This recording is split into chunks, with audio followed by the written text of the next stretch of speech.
சரி, அடுத்த சம் பாருங்கள். என்ன கொடுத்துருக்காங்க அப்படின்னா ஃபோர்த்து சம், அதாவது எக்ஸசைஸ் 2.1ல் ஃபோர்த்து சம் நம்ம பார்க்க போகிறோம். ஃபோர்த்து சம் என்ன கொடுத்துருக்காங்க? Find the equivalent fraction of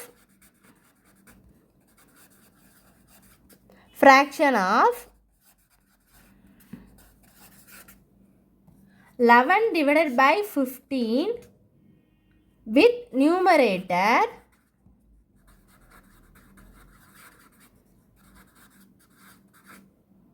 154 அப்படின்னு கொடுத்துருக்காங்க. ஓகேவா? இப்போது இதில் நம்ம சம பார்க்கலாமா?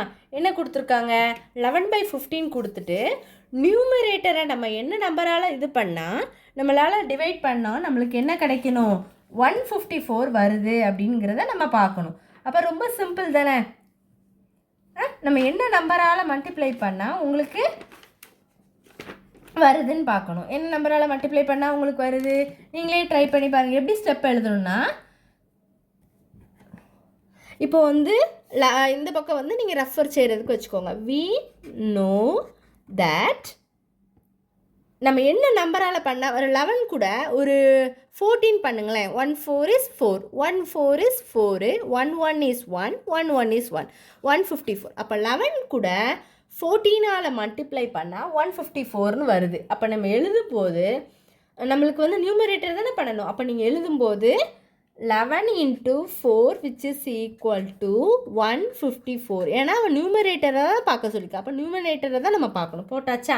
அப்போ therefore we multiply, எழுதிக்கணும், இந்த ஸ்டெப்பெல்லாம் எழுதிக்கணும். we multiply the numerator. அப்போ நியூமரேட்டர் என்னது?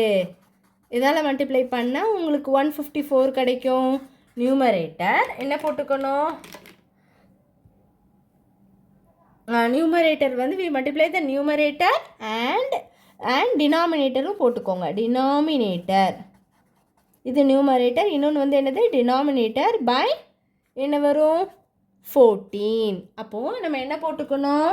11/15 which is equal to 11 into 14 divided by into 14 போட்டுக்கணுமா?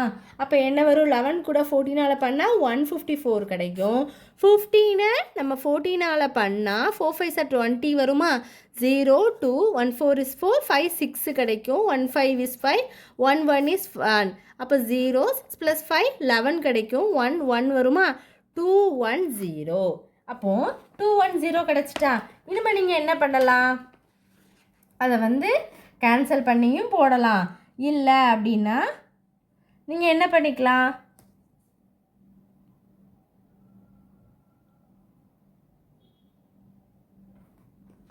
அப்படியே கூட நீங்கள் ஸ்டாப் பண்ணணுன்னா என்ன பண்ணிக்கலாம்? ஸ்டாப் பண்ணி போட்டுக்கலாம். ஓகேவா? இப்போ அதை நீங்கள் வந்து கேன்சல் பண்ணி போடணும்னு அவசியம் இல்லை. நீங்கள் இல்லைன்னா நீங்கள் அப்படியே ஸ்டாப் பண்ணி கூட என்ன பண்ணிக்கலாம்? போட்டுக்கலாம். இவ்வளோதான் சம்மு, இவ்வளோதான் வீடியோ. ரொம்ப சிம்பிள். நம்ம என்ன நம்பரால் அவன் நியூமரேட்டர்னு கொடுத்துருக்கான்னா நியூமரேட்டரை தான் போட்டுட்டு டினாமினேட்டருக்கும் நம்ம அதே நம்பரால் தான் என்ன செய்யணும்? மல்டிப்ளை பண்ணி நம்ம ஆன்சராக போடணும். நீங்கள் லாஸ்ட்டு எழுதணும்.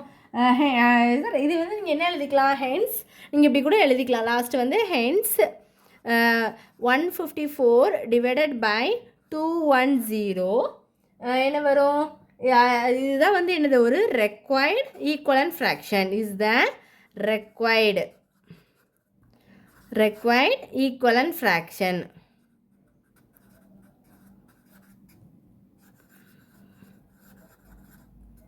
சரி, இவ்வளோதான் உங்களுக்கு சம். இவ்வளோதான் வீடியோ. டவுட்ஸ் இருந்தால் கண்டிப்பாக கேளுங்க. நல்லா போட்டு பாருங்கள். இது வந்து ரொம்ப ரொம்ப ரொம்ப இம்பார்ட்டண்டான ஒரு கொஷின். நல்லா பார்த்துக்கோங்க. Very very important question.